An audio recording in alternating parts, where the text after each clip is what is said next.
Everybody, welcome all our Torah Anytime viewers. We're learning today of Washnama again for Miriam Chaya Bat Bracha. So today we're going to begin the topic. It's going to be a series on Mashiach.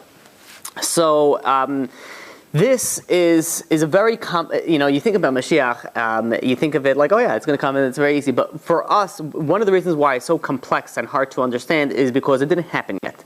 And when things didn't happen yet, it's very hard to predict it, even though the Torah says how it's going to be. So we'll know ideas, but there is a very, very important point that, let's say, there's certain prophecies that need to be fulfilled.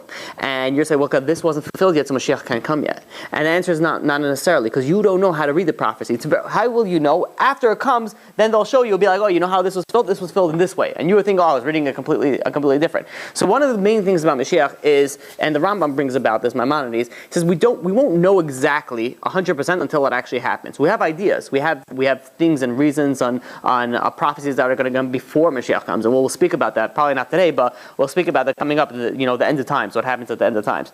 But that is one aspect. One of the main focuses that I want to do is, again, clarify discrepancies and things. Try to put them in a little bit of a better perspective, because people hear little bits and pieces here, there, and it's just a very confusing topic overall. And we'll try the best of our ability to try to clarify it.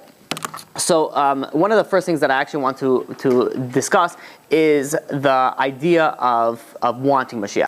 There are many people who want Mashiach, but the problem is they want it for the wrong reasons. They'll actually say, you know what, I want Mashiach because I have this person that I hate, and he's for sure going to die, and he's going to for sure that I want him to suffer. Not Jewish, obviously. So like someone who caused, like, you say Hitler, whatever it is, someone like really bad, and that's why they want and that's not the reason. We're not the people that are out to get revenge. We're not people, even though it says that during the time of Mashiach, there's actually all the people that oppressed the Jews are going to be resurrected, reincarnated in that time. So you have all the people that fought against the Jews' armies, and they're going to come back, and there's going to be a new battle, and this time, they're going to get the due punishment. But that's not the reason we want Mashiach. The reason we want Mashiach is because we want God's presence in the world. We want it for God, not for us, and we'll discuss it more at length when we get there. The other idea is that, if you tell somebody, like, all right, Mashiach is coming like tomorrow, and they'll be like, I just planned like a crazy European vacation. I paid like $15,000 from it. Can it come in 10 days? After that, I am down. Like, let's do it. But like, I have so much planned, or like, there's a big business deal going on, and they'll be like that's awesome. I love Mashiach. I want Mashiach, but maybe we could do it like in a week's time. There's certain people that they have other things that are more important per se, and again, one of the real reasons is a lack of understanding of what Mashiach really is, and hopefully we'll clarify that and try to get a better understanding on it. The other thing that is extremely important is once Mashiach comes, it's game over. It's not like, all right, now I'll become religious, now I'm going to come keep Shabbat, now I'll do this. It's a done deal. It's like there's at that point in time, there's a certain point in time where they won't even accept converts anymore. Conversions, you can't be like, okay, well, I see the Jews are right the whole time. We didn't realize I want to be Jewish. The gates are closed. There's no more we're not accepting any more applications after that. So this also brings the point in time, let's say, people that are doing tshuva. Let's say someone's in the process of tshuva. Let's say someone's in the process of conversion, and suddenly Mashiach comes in the middle. So once you really begin the process, you get to continue the process, and we'll speak about that also at length. And so this is very important for, let's say, converts. There are certain people that are converts, but they've been not converts yet. They're working in the process, but they've been in the process for 11 years. So they don't really they're not really counted as actually going in the process. But you're talking about the people that are actually in the process. They're meeting with the rabbis, and they're talking, and they're just waiting for the conversion date. They're just ready to convert. Even Mashiach comes before the time, they will still get to convert.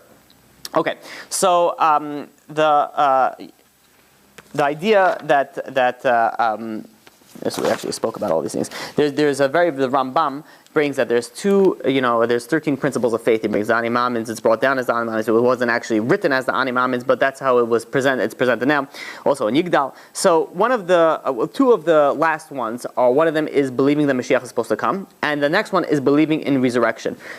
When you have to believe that Mashiach comes, it's not like, okay, it's a nice idea. It's very, like a fairy tale in the future. You'd be like, okay, everything's going to be okay in the future. Mashiach's going to come. That's not like, like something nice to make you feel better. That's an actual obligation that you have to actually believe that Mashiach is going to come. We're going to also speak that not only you have to actually believe it, you have to actually also anticipate it's coming. Two different things. You have one belief and one actually waiting for him to come.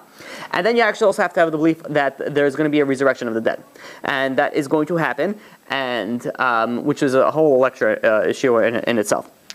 Okay, so let's understand a little bit about what Mashiach says. You go look at the Rambam in Hilchot Melachim, the laws concerning kings, in chapter 11. He speaks about Mashiach, and he says like this. He says what's going to happen is that the Mashiach is going to restore the Davidic kingdom, and it's going to there's going to be a Bet HaMikdash, and there's going to be Korbanot, and there's going to be again Shemitah, sabbatical years, and Yovel is going to be there's everything that was implemented back in the day is going to be re-implemented. Not how some people think. Okay, now the Mashiach comes, it's going to be a different Torah. The whole religion started based off that, and that's not how it's supposed to. That is 100%. The Mashiach is not going to change that. So and it's also very important to know that people think that how Mashiach is going to come. He's going to come and he's going to start performing magic, and obviously not magic. He's going to perform miracles, and that's how we'll know. And not necessarily. And we know where there's a proof from the Torah, from the oral Torah, that it says that Rabbi Akiva. There was a time of Rabbi Akiva. There was a person named Bar Kokhba who was very strong, very powerful, led an army, led a revolt against the oppressing nations, and they. The big rabbis of there thought that he was Mashiach. Then when he died because of his sins, and they realized he's not Mashiach, he wasn't Mashiach, but they thought he was Mashiach. He didn't perform any miracles. He didn't go and start doing crazy things, and yet they still performed. They still thought that he was Mashiach. So. Not necessarily does the Mashiach have to perform miracles. I read, also in other places that he actually will, but not that he needs to. So again, it's also like a little bit of conflicting until we'll see it. Once we see it, we'll understand it. Next, there is also, the Rambam brings down that one of the proofs that we know that there is going to be a Mashiach is from the Torah. Because the Torah speaks about it, says that there's going to be cities of refuge. And there are certain cities there was basically 3 additional cities that's supposed to be a cities of refuge. Refuge is it's Ari Miklat. It's something like, if back in the time we had this, is if somebody kills accidentally, they have to run to this place called the Ari Miklat. And it says that we're in the Torah, that it's actually, if you want to look it up, it's in the Deuteronomy, Devarim, chapter 19, verse 8. It says that the borders are going to expand to accommodate 3 more types of these cities. And it never happened. And the Rambam says the reason why it never happened is because it didn't happen yet. It's going to happen in the time of Mashiach. This brings up a follow-up question, is why do we need that in time of Mashiach? When Mashiach comes, it says in the Gemara in Sukkah, I believe it is, that the Satan, the evil inclination, is going to get killed. It's not going to be around anymore. So why do we need, the question is, why do we need sacrifices? B, the question is specifically sacrifices for sins. How are we going to sin if we don't have free will? And because the Satan's not going to be there, there's not going to be any free will to want to do bad. And B, why do we need cities of refuge? So to answer this, you look at the Gemara in Yuma. I believe it's in Yuma, page 80a, yes, and that says that there was a rabbi, Rabbi Shmuel, I believe, that he went and he accidentally made a sin. So he put a note and says, when the temple is going to be rebuilt, I'm going to bring a sin offering. So which means which brings a very interesting point. He says, you know what's going to be in the future? Why we're going to bring it for sacrifices for all the sins that we did, and right now we're sort of completing the I don't know if you say the atonement, the cycle once Mashiach comes. The same things with the city of refuge. The people that inadvertently, accidentally murdered in this day and age, they will be able to use those cities at that day and age. So it's something in the future, not that actually that we need it at that point in time. There is. There's also important to understand, and we're going through the first class. We're going to go through topics, just try to clarify and get a basic understanding of Mashiach. And B'ezrat Hashem next week and moving forward, we'll get into a little bit deeper ideas on it. It is important to understand why it's so important and fundamental to have Mashiach. You have people that are constantly, we're always praying for it. We're always longing for it. Why? Why is it so fundamental? And the answer is that there was a purpose for this world. And that purpose will be finalized and complete when Mashiach comes. So that it's a goal that we're all looking forward to, because that is the original origin and plan from the beginning. Okay, so here's an interesting question that I get pretty often is when we're speaking about this, is does the Mashiach know that he's Mashiach? So is there a guy who's like sitting in Israel with a long white beard and flying payas, and he's learning stacks of Kabbalistic books, and he sees everything and he knows he's Mashiach? Or is it something that, it's just going to happen? So I saw this explanation, I read it somewhere, but even the place that I read it, it was written by somebody, but it was never sourced. So whenever I present these types of information, I like to say if I have a source or not. That's why I always bring it up. This one, I'm not sure. I'm not sure, but I'll still present that. He brings a proof. He says no, the Mashiach will not know. He brings a proof from Moshe Rabbeinu. Moshe Rabbeinu, until he was 80 years old, he didn't know that he was a redeemer to take the Jews out of Egypt. He didn't realize that. And in fact, when God came to him when he was 80 years old and says, "Listen, you're the redeemer, take the Jews," he actually argued. He says, "No, why don't you find somebody else?" It's like, it's not me. And it took time until God, he agreed to do it, and he went and he redeemed the Jews from Mitzrayim, from Egypt. So too, in the time of the Mashiach. The Mashiach now doesn't necessarily know that he's Mashiach, but when the time will come, it will be presented. And there's also idea to understand. I heard it, I read it, but I haven't found a source for it. So take it as your own. That piece of advice.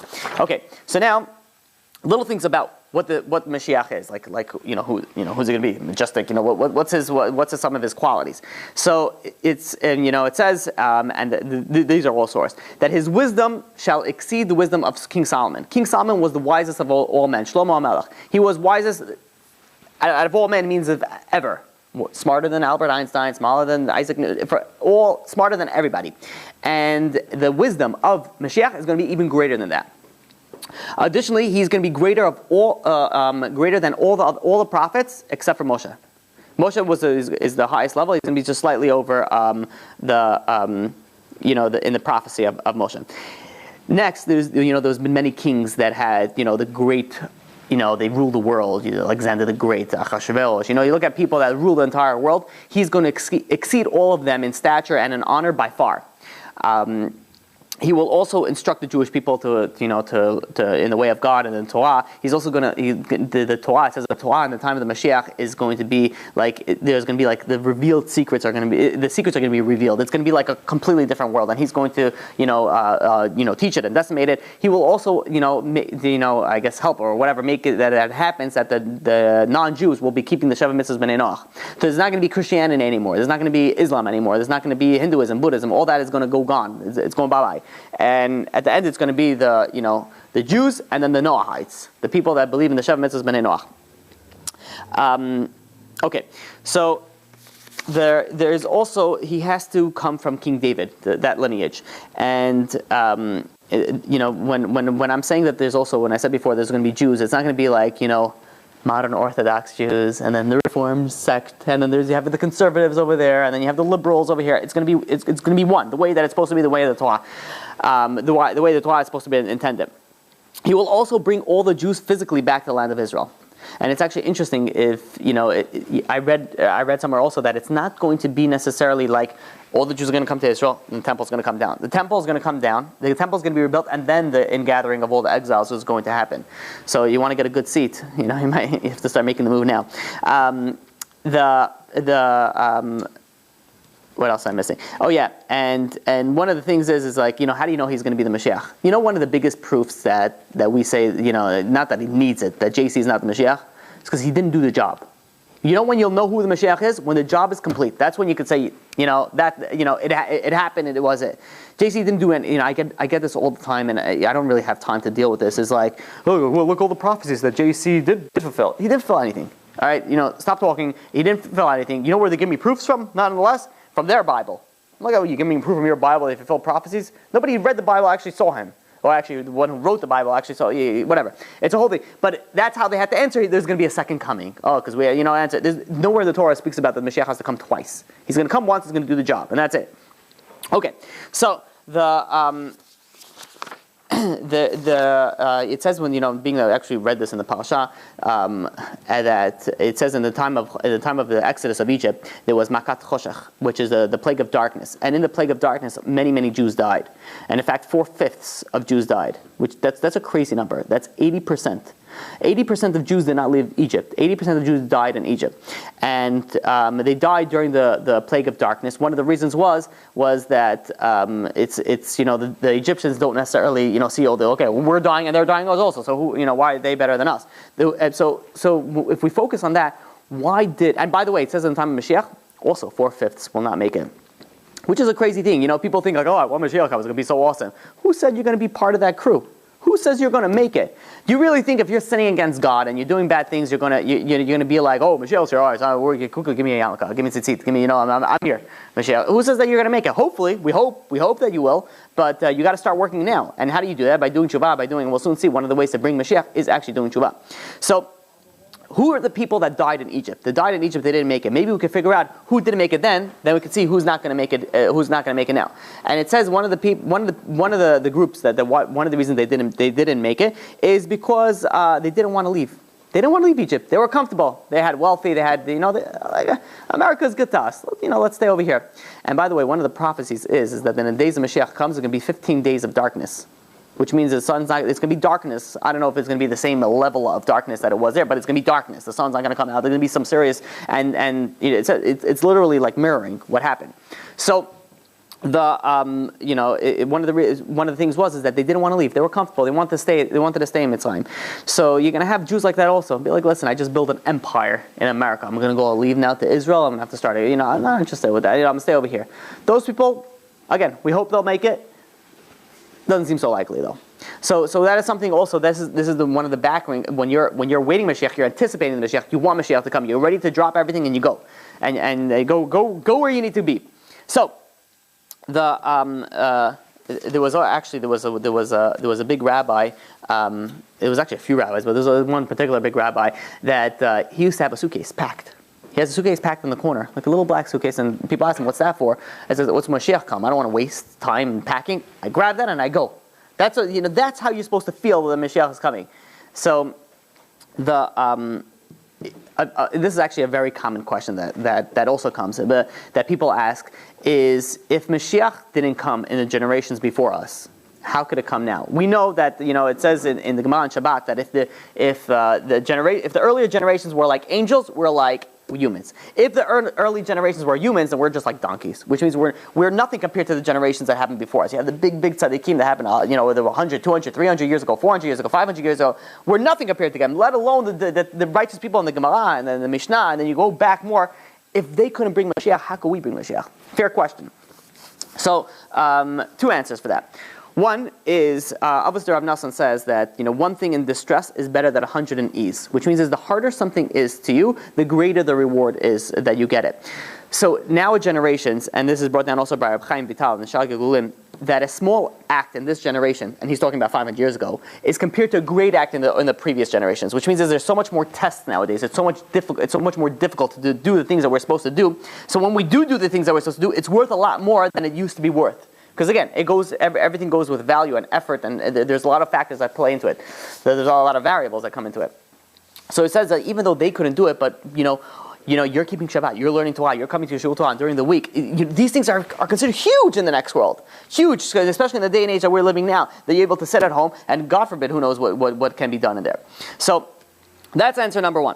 Answer number two is, we'll think about it this way. There is, the previous generations were giants. And if they're giants, then we're like midgets. We're small, very small. And if they couldn't reach it, how could we reach it? Which is true. But now if you think about it, if you put the midget on top of the giant, now that midget could reach a lot higher than the giant could reach. And that's the same idea, is that we're standing on the shoulders of our forefathers and our grandfathers and our great-grandfathers and all the big rabbis and all. The good doesn't be like, okay, they did the good, now let's start from scratch in the new generation. It's compiling. It's constantly growing.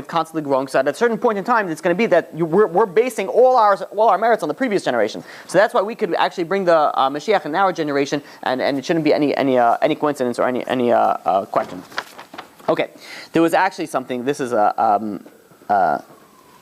is actually okay. We'll leave that for that. The question is that there was once a rabbi by the name of the Chafetz Chaim, very, very famous rabbi.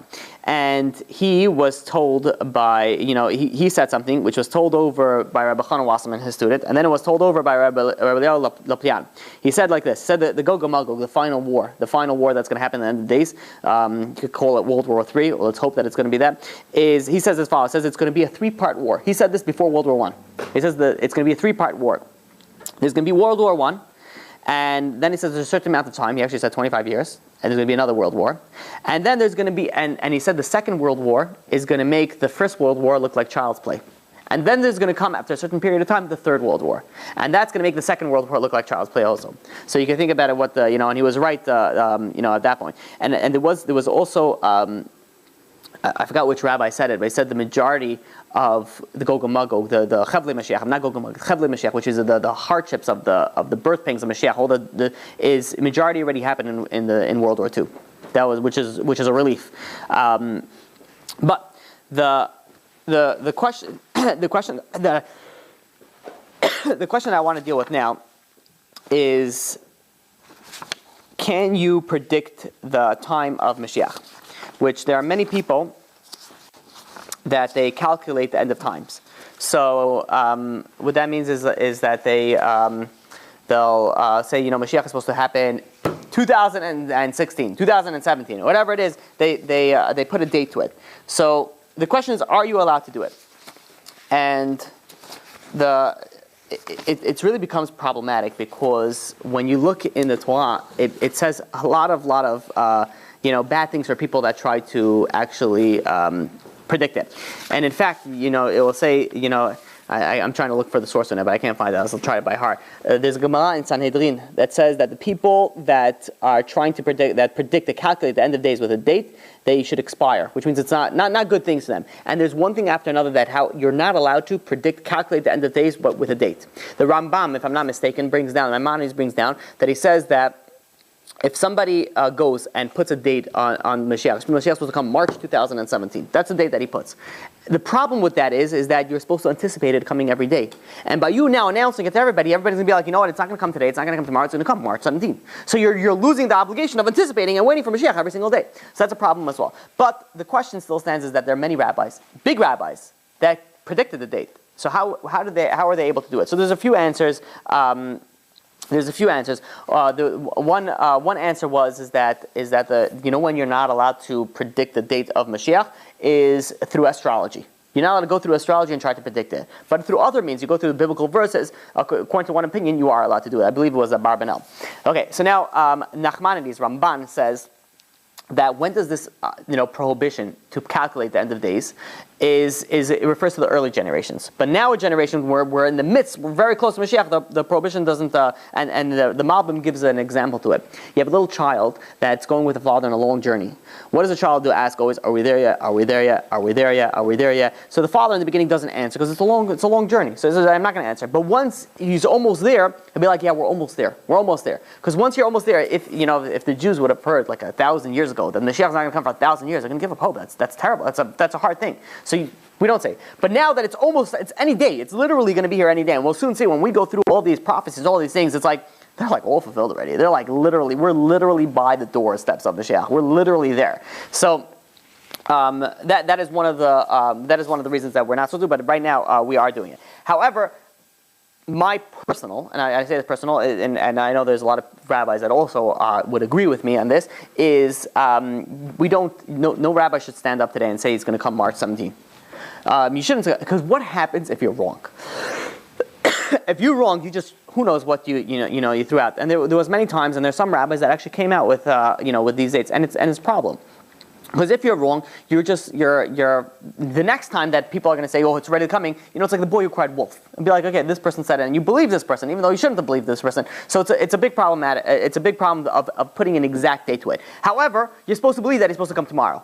And that's how it's supposed to be every time, or today, and whatever it is. It's supposed to be that it's supposed to come now. There was a very interesting, this is a crazy idea. The Vilna Gaon, actually, you know what? I'll bring you all the people that were involved in this story. The Vilna Gaon, he put which the Vilna Gaon was one of those genius, a huge, leader of the Jews, and so he has a commentary, Sifra de Tzniusa, and in it he puts hints to the year of Mashiach. And so Rav Moshe Aaron Stern, he passed down, and I'm going to put you that. So it went from the Vilna Gaon to his student was Reb Chaim of Volozhin, who passed it to his student Rav Zundel Salant, who passed it to his student Rabbi Sol Salanter, who passed it to Rav Naftali Amsterdam. And what happened is this Rav Naftali Amsterdam one time he was in Israel.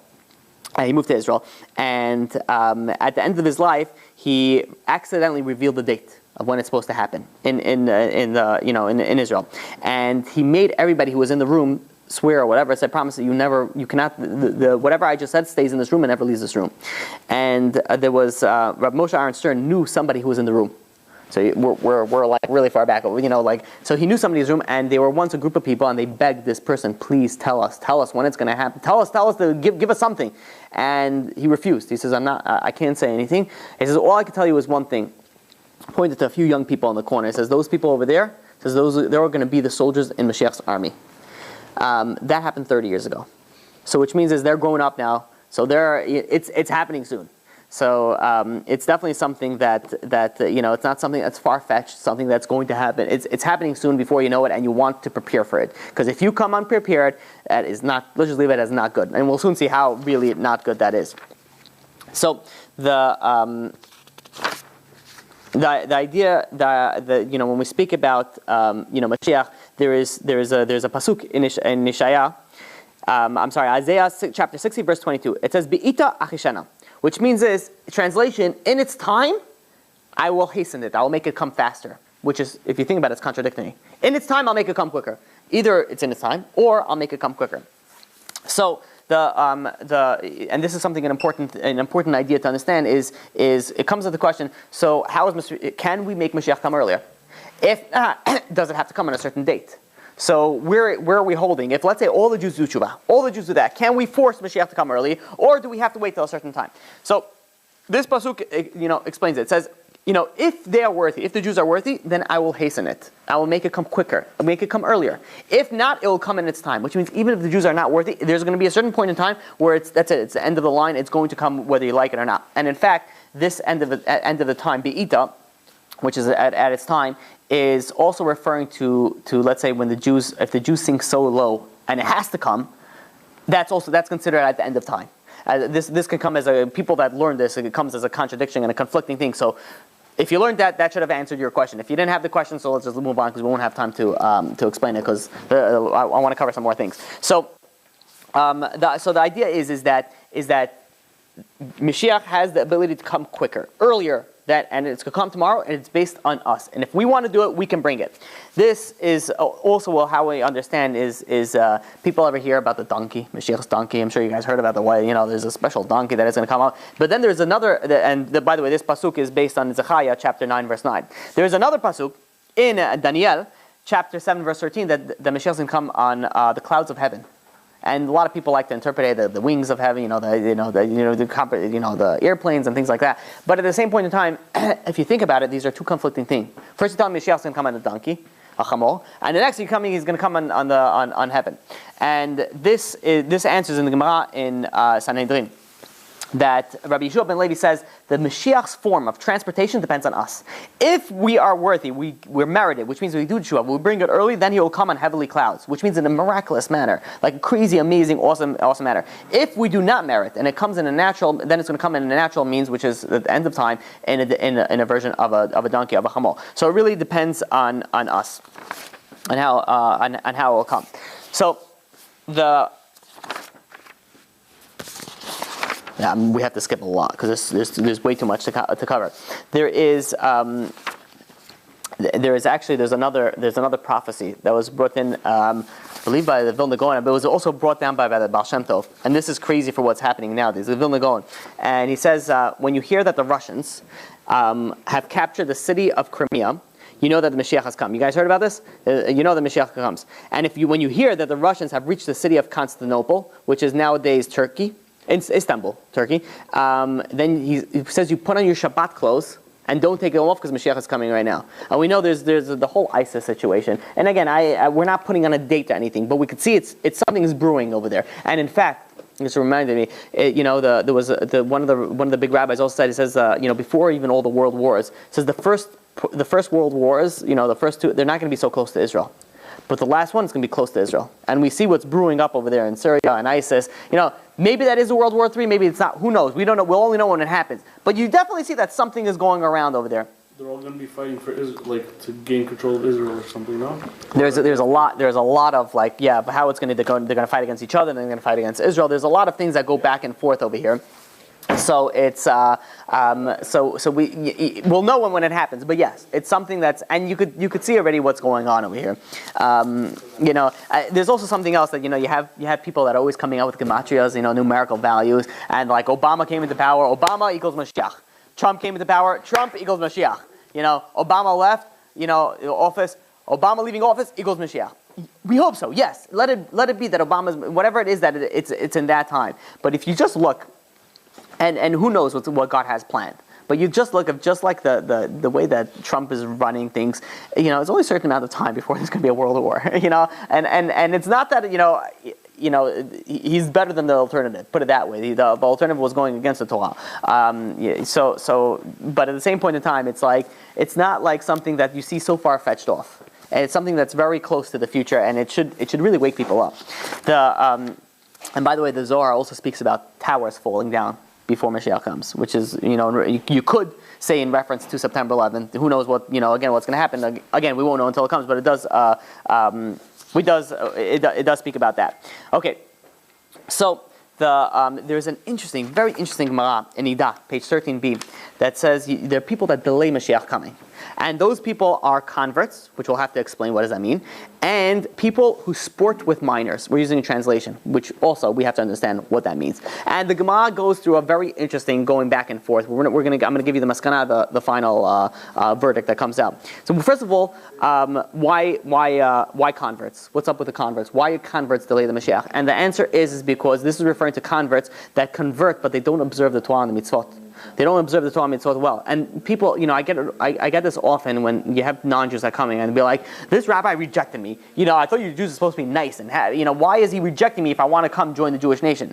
And, they don't, it's hard to understand, but they have an obligation, the rabbis, to reject you. Because if we would just accept everybody, then 90% of the people will be Jewish for like a few months, and then we'll revert back. Not too long ago, I could have brought the transcription of it. I got a question of a guy.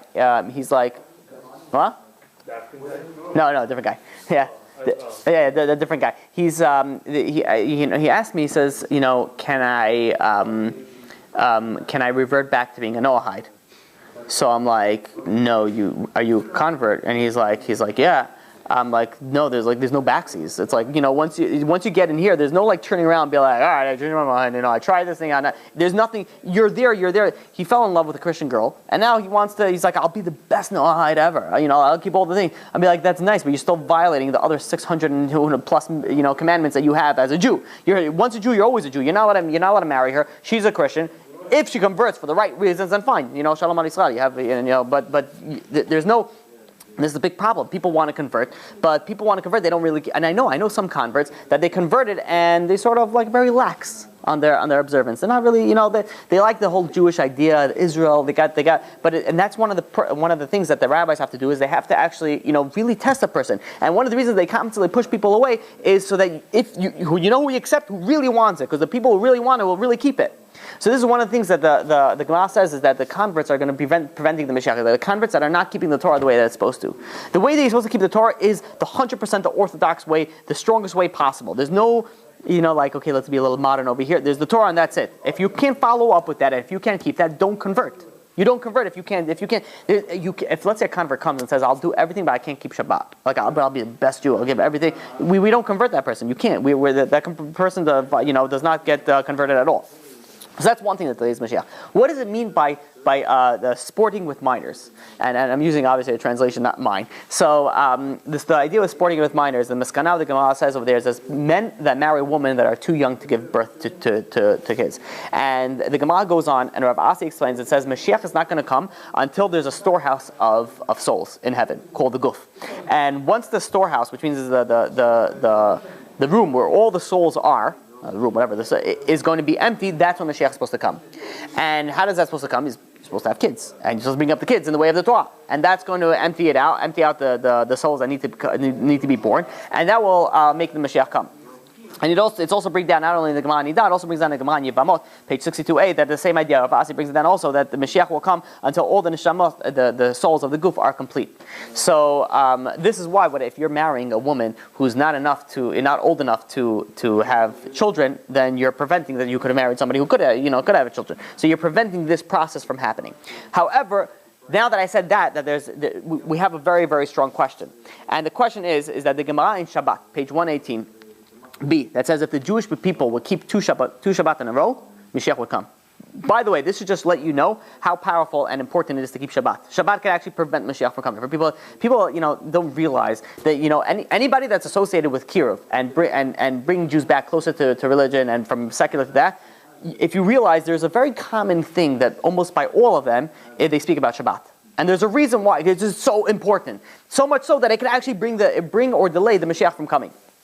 So, the question is that I just said that we brought a case from the Gemara. The Gemara says that when Mashiach will come once all the souls will come up. However, we know a different Gemara that says no, Mashiach will come if you keep two Shabbat in a row. So the question is how could it be both? So there's many answers for it. I'll give you, being that we're short on time, we're going to give just one answer now.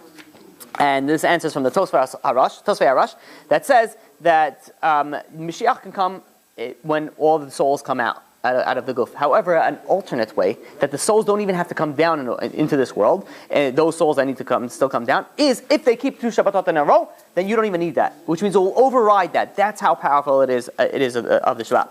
Okay, so now now that we spoke a little about that, how do we make Mashiach come? What are some things that we could do to make it come faster? So one of the things we just spoke about is keep Shabbat. Actually, literally, you get everybody to keep Shabbat. But actually, the number one, really, which is also inclusive of that, is doing tshuva.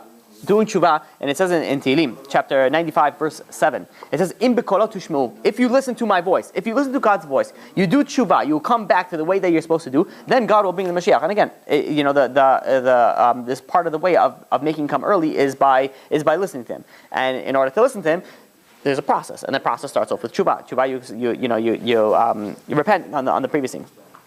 Next is also Torah study. Torah study is equal to all the mitzvahs in the Torah. Talmud Torah keneged kulam. People don't realize how powerful, how great of a mitzvah is Torah study. So you have, you're learning Torah, and then you have another mitzvah.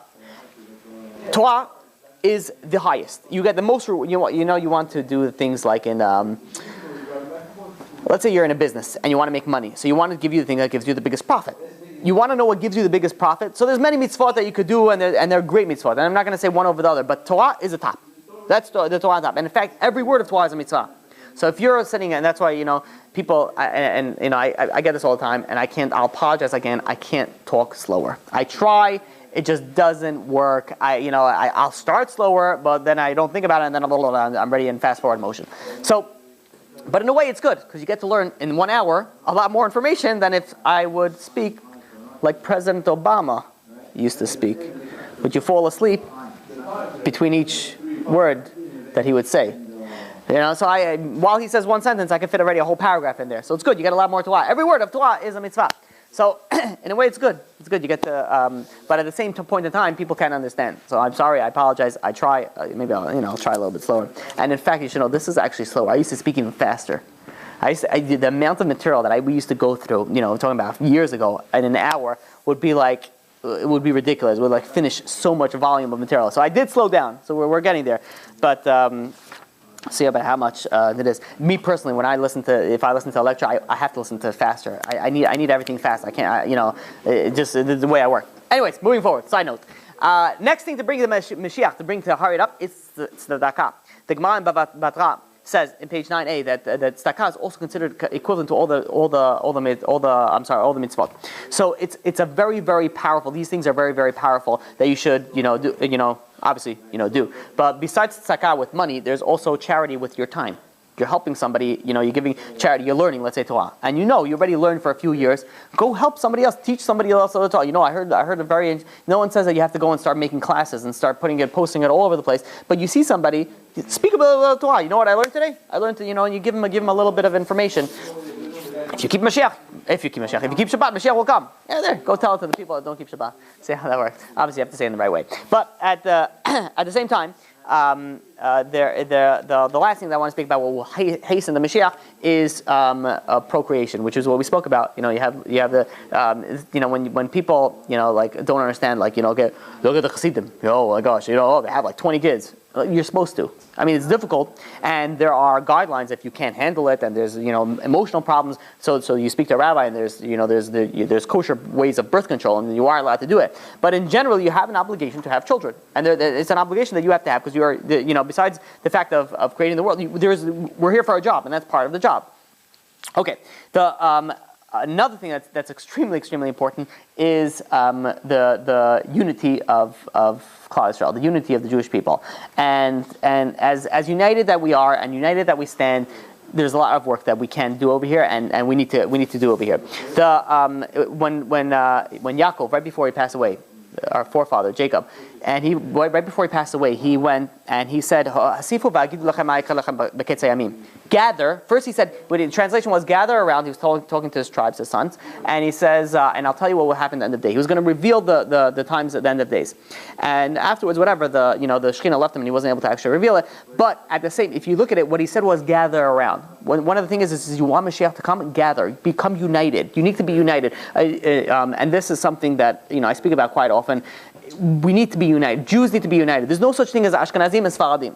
There's Jews. There's no such thing as Moroccan and Bukharian. There's Jews. There's no Gorsky and there's no there's no Syrian. It's all Jews. We're all one people. It doesn't this whole like groups and sects and no, I'm only going to marry into my side and I'm not going to even date this other thing and I'm not going to.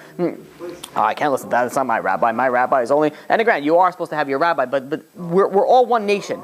We might look a little bit different. We might be tanner than other people. We might be lighter than other people. It might be blonder and blue eyes. It doesn't matter. We all come from the same source. And everybody has to love every single Jew like he's your brother, regardless of if he's your next door neighbor, regardless if he comes from your hometown, from your homeland, whatever it is, he's a Jew and we're all united. And one of the things that brings the Mashiach is actually, and here's the missing paper that I was looking for. One of the things that brings the Mashiach is actually the unity that comes. And the last and the final point that I want to bring up, and I was really should have brought this up in the beginning, is it's a little bit of a sensitive subject, and to try to understand, there are many people. Let's say they lose somebody close to them, passed away, and what people say is, they're in a better place now, and it makes them feel better, and granted, we hope that they're in a better place, but if somebody is not listening to the Torah, and if someone's going against the Torah and violating the Torah, what makes you think that he's in a better place or she's in a better place? It should be one of the things that it says, it's better to go to a funeral than to a place of a party, of a wedding hall and things like that. Is because when you go to a funeral, it wakes you up a little bit. It wakes you up and be like, okay, listen, this guy didn't last for so long. Who knows? We should live until 120 with happiness, health, and wealth and everything, but we don't know. And it should come as like a crazy shock where if somebody's mechalel Shabbat, doesn't keep kosher and knows all these things. I'm not talking about tinok shenishba and rebels against God. You think that he's in a better place? I would love to. I hope so. As a fellow Jewish brother, I want everybody to be in the thing. But let's be realistic. You look at the Torah. You look what the Torah says that there's reward and punishment in the Torah. One of the one of the 13 principles of faith is reward and punishment. So you think somebody is not listening to Torah, what makes a person think that they're going to be in a better place? And why do I bring that up now? Is the time of Mashiach. People want Mashiach. Like, you're not keeping Shabbat, you're not keeping kosher, you really think you're going to be around. I really hope that you'll be part of Mashiach. But do you really think so? Do you really think that, we only the top 80% are not going to be here. 80% are going to die. So you think that you're going to make that 20% cut if you're not doing anything that you're supposed to? Maybe yeah, maybe not, but highly unlikely if you're not listening to God. And again, we don't know. We don't know what will only happen there. But what we do know is that you have to listen to God. You have to listen to the Torah. You want to be around for it to come, and it's coming. And you don't want to be that stuck in the last day, and your whole family, everybody else is going to get to go, and you're not going to go. It's not something that you want to be. It's something that we need to really take this, the whole topic of Mashiach. People like it in a way of it makes you happy. The Jews are going to be the top. We're going to be the most powerful. We're going to rule the world. We're going to have 1,000 slaves. We're going to have mansions. And we're going to all drive Bentleys. And that's and you're like it's going to be awesome. It's going to be that's paradise. Right? We're living in they're getting the wrong idea about these things. And it's a very big problem. And the Torah speaks very against people that's the sole reason that they want Mashiach. We want Mashiach for God. because God's presence are going to be in the earth. That's why we want Mashiach. Not because of the fact that we're going to be able to be wealthy, and not for the fact that we'll be able to have everything, but the fact that we'll be able to serve God. We won't have any other nation ruling over us. We'll have our own. You say, okay, we have our own land already. We have Israel. When you think about it, though, Israel is not really run per se by the most righteous of the righteous. There's laws. If Israel will be first of all, will not be liberal. Let's just start with that. There's going to be a lot of changes once Mashiach comes. But it's very interesting to see how in the past years how things have progressed, and we have Israel. You think about it, it makes absolutely no sense. Even more so, I wanted to speak about it in one of the coming lectures, but I'll bring it up now. You have the land of Israel. And the Jews have been living there per se since the beginning of time, basically since the time of the destruction of Beit Mikdash. But it wasn't really run by Jews. It was run by the Ottoman Empire. Who knows how many people were in there.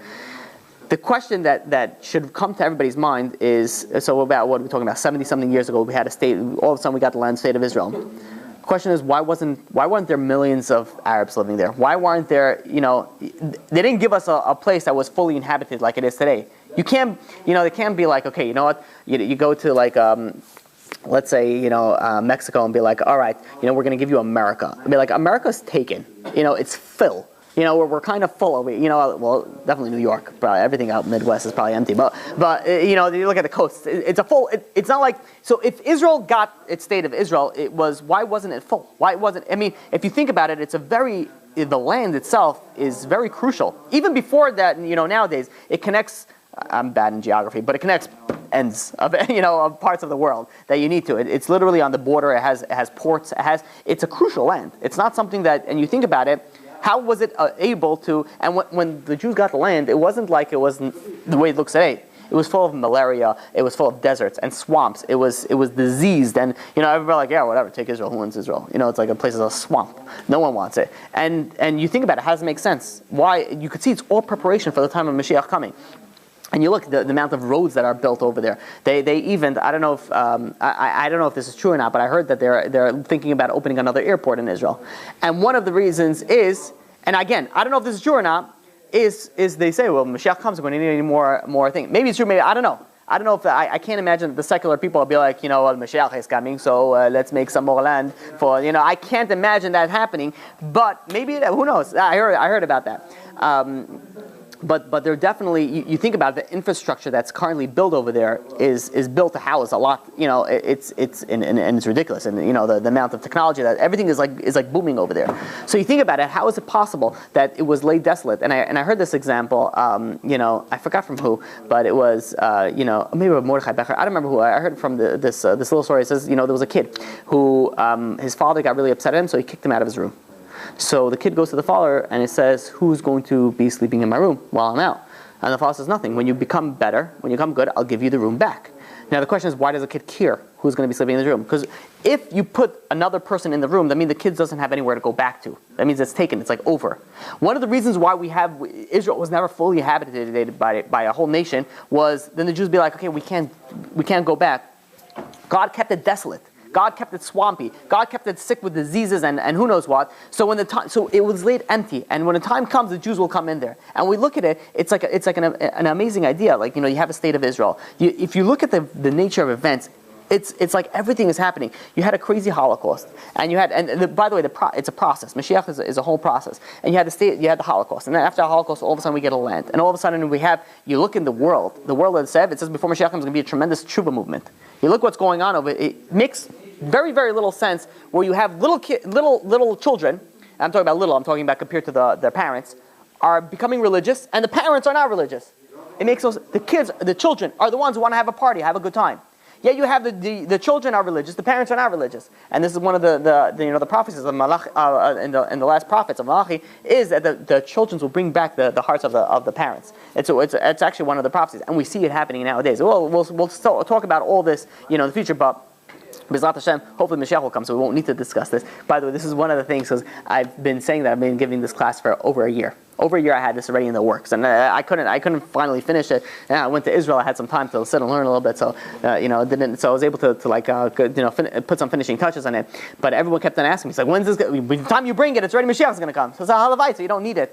But hopefully we won't need the next one. The next one, B'ezras Hashem, Mashiach will come, and we won't have to say the next class. Any questions? No questions. Hazakubol.